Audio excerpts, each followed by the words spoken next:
We think women need to talk more openly about money because money really matters. It shouldn't be embarrassing or confusing. Join the conversation. We'll be discussing a whole range of topics which will help you get comfortable with your finances. Money Matters. Brought to you by AJ Bell.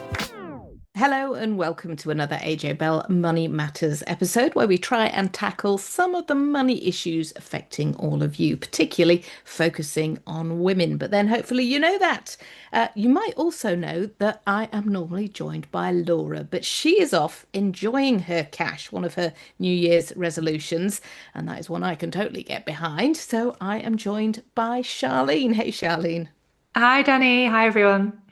It is an absolutely brilliant resolution from Laura.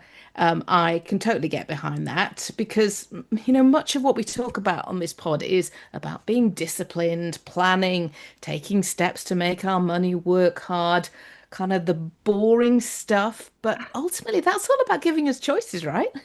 Absolutely. I'm all for this too. I mean, not only because I get to join you on the show today, but we spend, like you say, an awful lot of our time talking about money, financial goals, but it's easy to do a lot of that talking, but not actually live out that life ourselves. So very much sort of do as I say, not as I do. So yeah, I've made sure I put aside some cash for my pension contribution at the end of tax year end.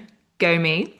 But I am also in the process of getting someone in. Well, I've actually signed her up to come and redesign our garden. We've got such a nice space. We are so lucky where we are, but right now it spends most of its time marked out as a football pitch because I have two young boys, aged 9 and 6. So, I'm paying for this garden redesign, so I am getting the biggest say in what we get. Danny, what See, about you? now I feel like my purchase is, it pales into comparison because I bought some garden furniture, but it's just literally going to go over there in the garden where I'm looking now. Perfect. But there's no redesign involved. Yeah, but it's garden furniture. I mean, it's not cheap either. So you've got to pick the right thing. It's very, very important.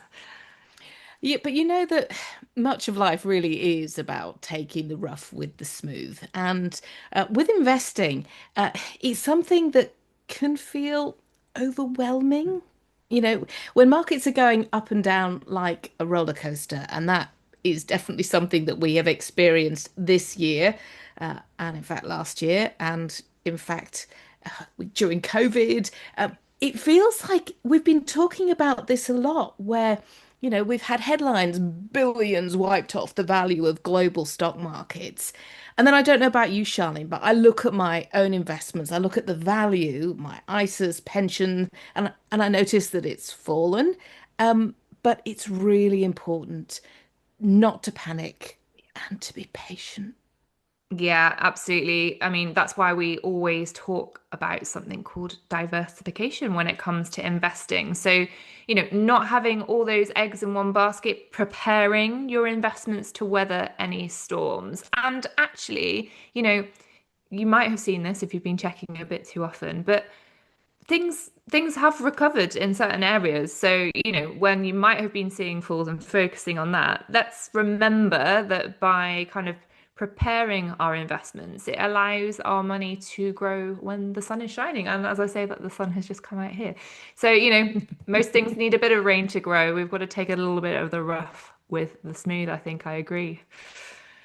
Yeah, and it's interesting, and I know we're going to get into this a bit more with our guests, but I'm always asked by journalists, talk on the radio and the telly and in newspapers, and I'm always asked to comment when things are particularly bad. Yeah, And no, same. yet, when things do well, then people are not so interested in that. And I think that this is something that, we're kind of guilty of in the UK, not really shouting about when things are doing brilliantly, when, the money that we've set aside does allow us to get someone in to design our garden. And I'm really jealous. Oh, so it sounds so bougie now that you say it back. But I'm kind of proud. Like I saved this money up and I wanted it to be used for something pretty big impact. So yeah, I'm a bit fed up of having footballs pelted at me from a certain direction. So they're gonna go towards the back. So yeah, I think, like you mentioned, we get asked an awful lot to talk about certain things. And yeah, one thing that stuck out for me was getting asked early on in the conflict to talk about the oil price shock and what impact that would have on people's investments, mainly their pensions. Really important, but there's a lot of chat, obviously quite rightly, about energy shocks, food prices, what might happen to that. But investment markets, so we'll go back to that. It's been choppy, but generally speaking, and times in the past when we've seen things go down, they do bounce back. They do. I mean, it's great for people that stay the course and didn't panic. But yeah, we don't shite about that. It's very British, wouldn't it? We love a good negative, but maybe we should talk a bit more about when things are good and things are recovering. Yeah, and this pod is about three P's. Well, actually, four P's: patience, perspective, and preparation, and panic. But we absolutely do not want to panic. The first three of those are all very important. And I'm delighted that our guest this week knows all about the importance of all of those P's. Georgina Brittain is a fund manager at JP Morgan. To give her her full title, she is manager of the JP Morgan UK Small Cap Growth and Income Trust. So she is pretty perfectly placed to talk us through all of these things. Hi, Georgina. Hi, Danny. Let's start with the negative headlines then, because they can be pretty disturbing at times. The market falls, that then impacts on our investments, and it is hard not to panic sometimes. Completely true. Completely true. So, what do I say to that? I think I should first of all just point out to those listening, anyone listening, I mean, I've been doing this job for an extremely long time. I mean, extremely long, probably longer than some of the listeners have been alive. So, I've seen the good, and I really have seen the good, and enjoyed the good, but I've also seen the bad.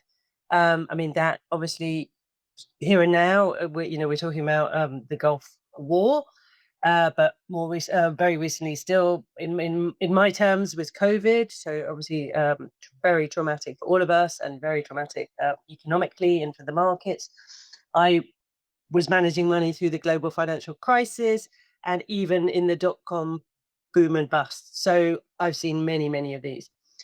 The absolutely key message that I would get across: if you're ever going to panic, you have to panic early.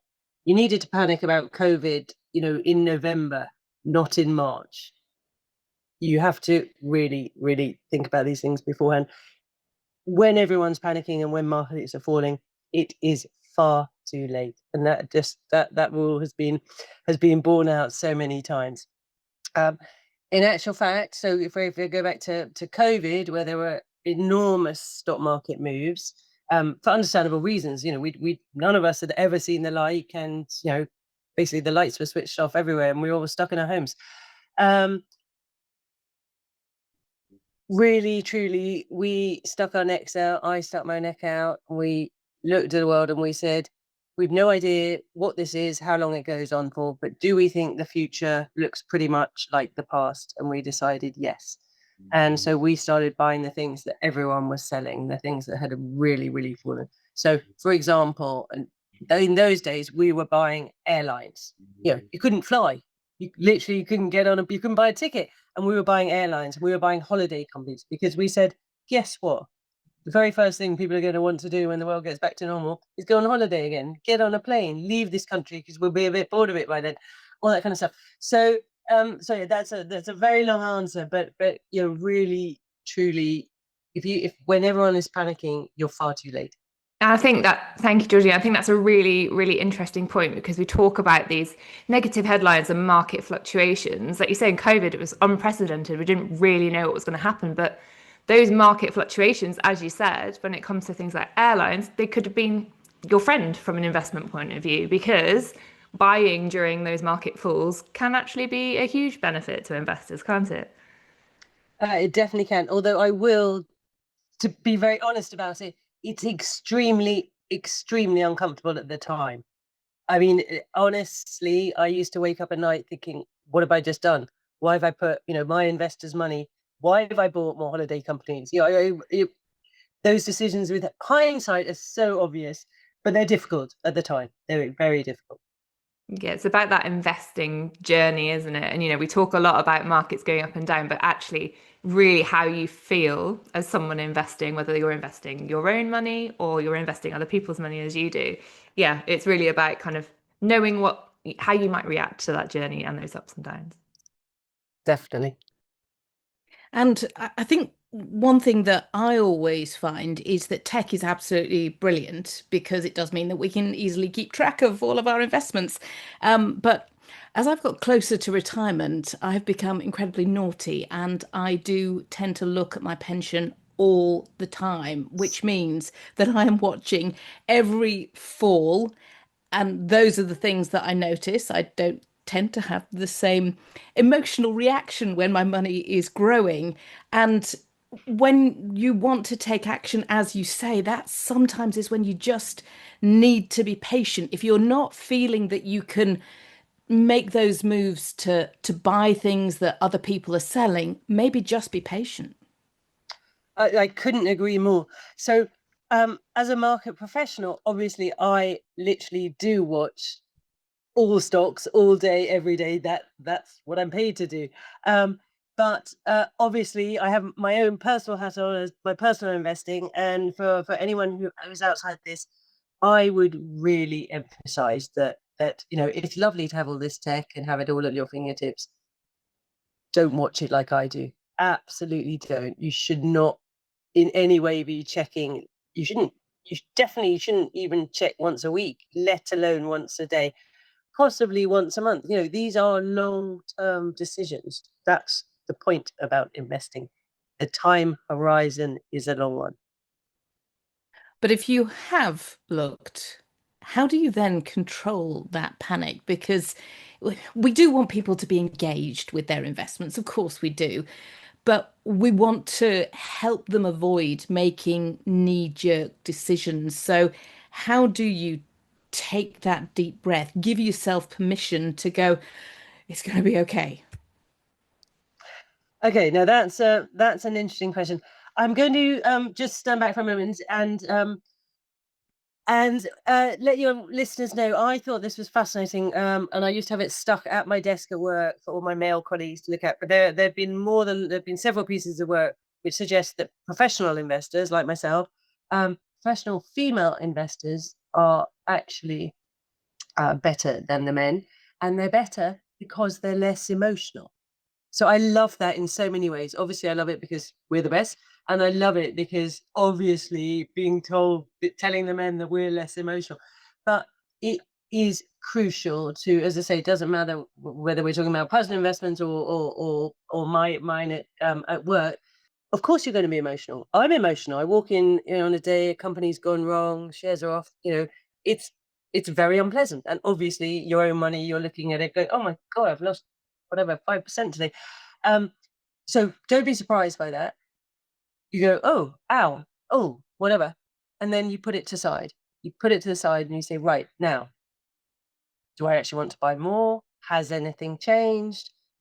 Really allow the emotions to come out, because you're going to, it's lying if you say you're not emotional about all of this, but literally then park it. Right, okay, done that. Hopefully not cried, but had the mental tears, and then now.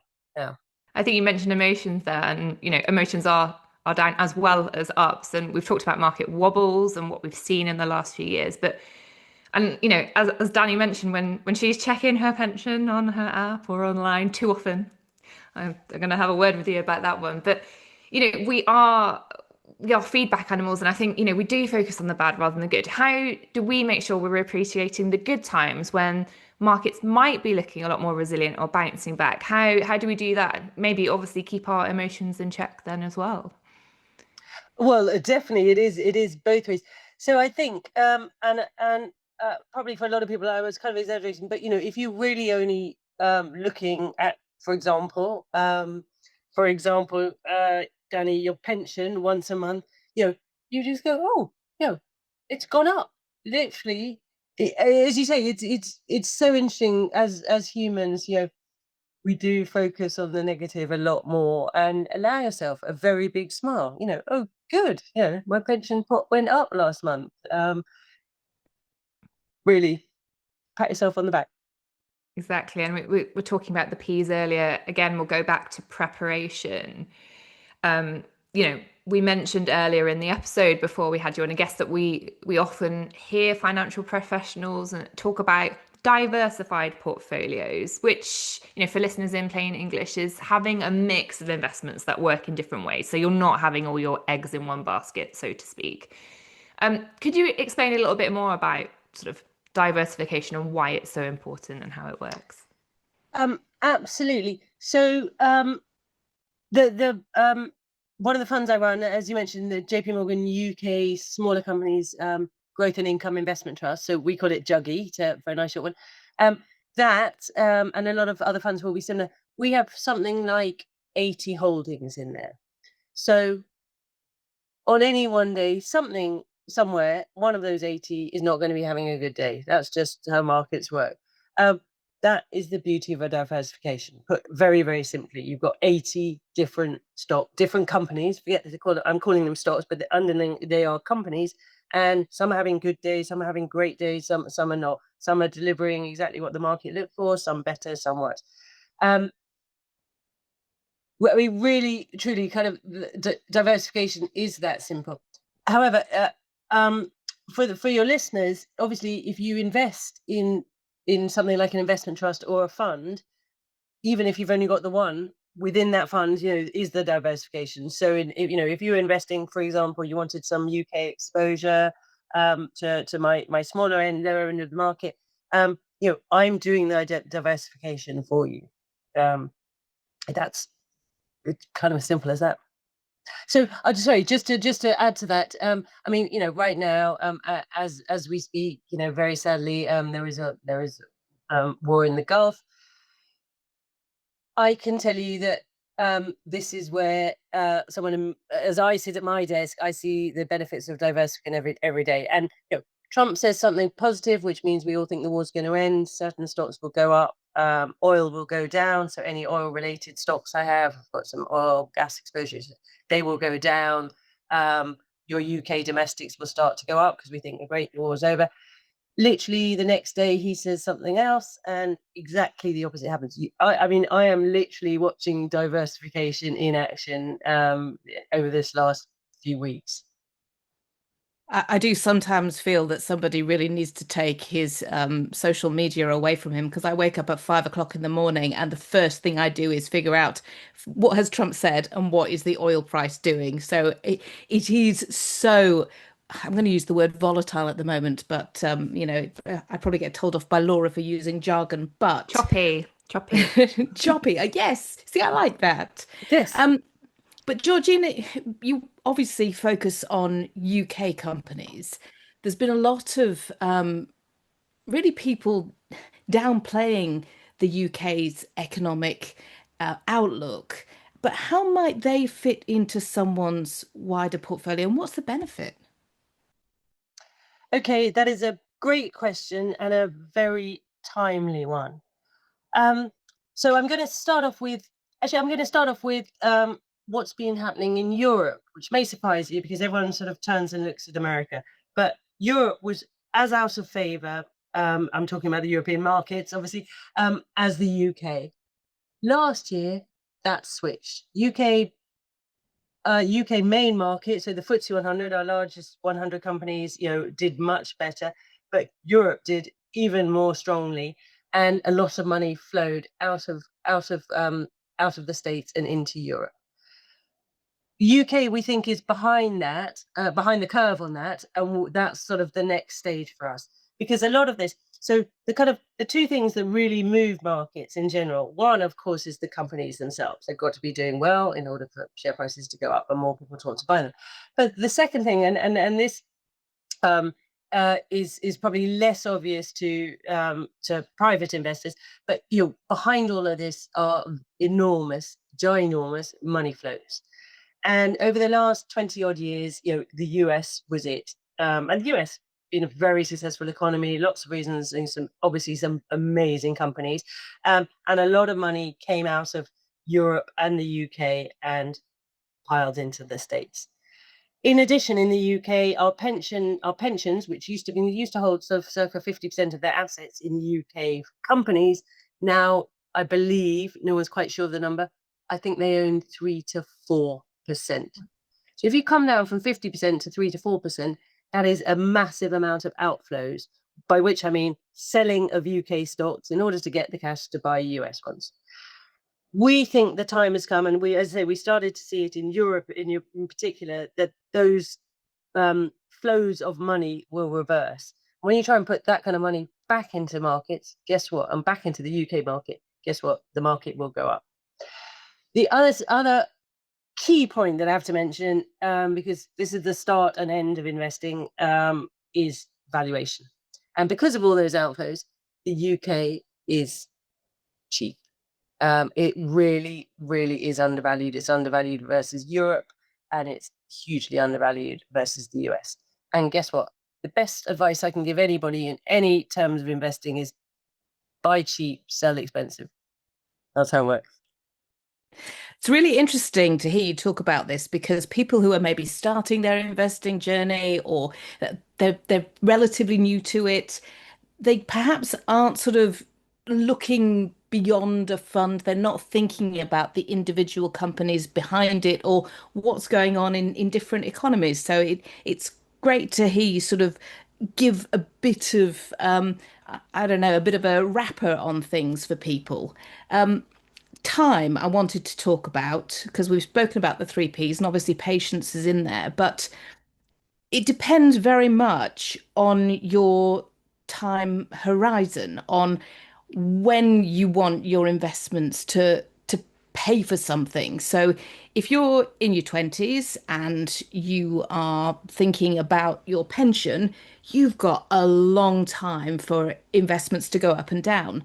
But similarly, if you're in your 20s and you're saving up for a house deposit and you want to do that in 5 years' time, then that is a very different conversation you need to have with yourself and a very different sort of thought process when you're picking investments. No, I absolutely couldn't agree with you more. I think it's crucial.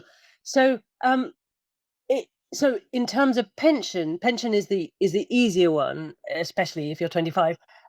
20, you have, well, who knows how long everyone's going to work nowadays, but 40 plus years. Now, I think this is apocryphal, but I think it's also said that it was Einstein who said that compound interest is the eighth wonder of the world. And I suggest people Google that because it really is something. And if you're compounding over 40 years, it's all about time horizons, all about how long it is. I literally, it's so powerful, and I can't put it in simple words here and now. So honestly, just go and Google. There's great explanations because I actually just did this before I talked to you today.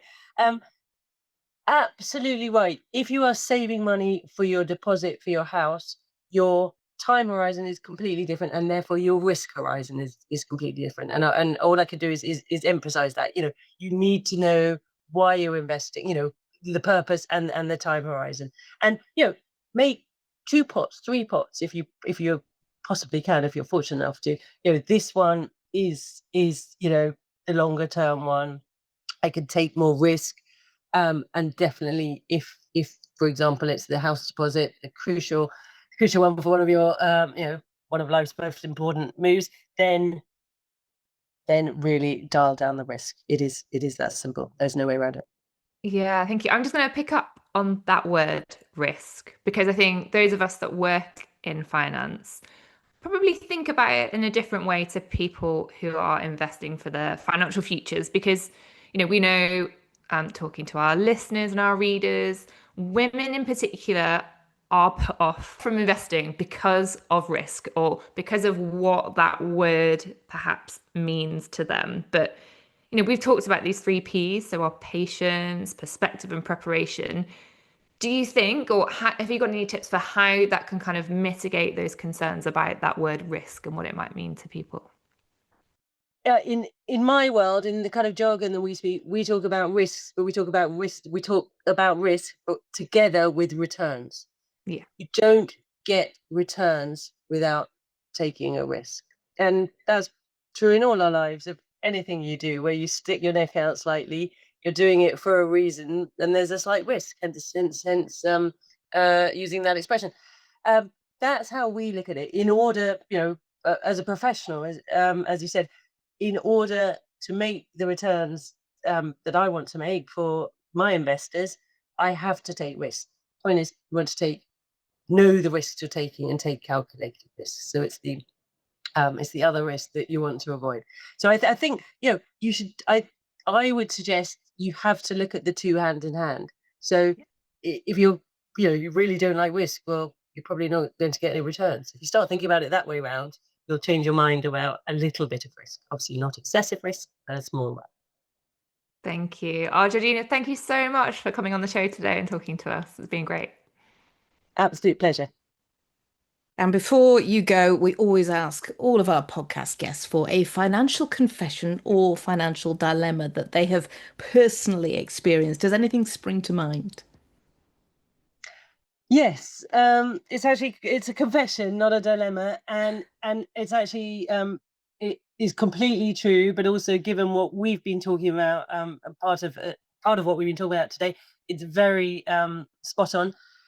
When I look at my personal investments, including my pension, but in particular the ones outside the pension, I am hugely overweight the UK. I mean, hugely overweight, which is what very few people in the world can say nowadays. And I'm an expert on these companies, and I think I know them, and I've chosen to put my money there. I think, that's a confession or a boast. Hopefully, it'll be a boast one day, but at the moment, it's a confession. I think you'll be getting some bonus points from the Chancellor with that answer. Backing British.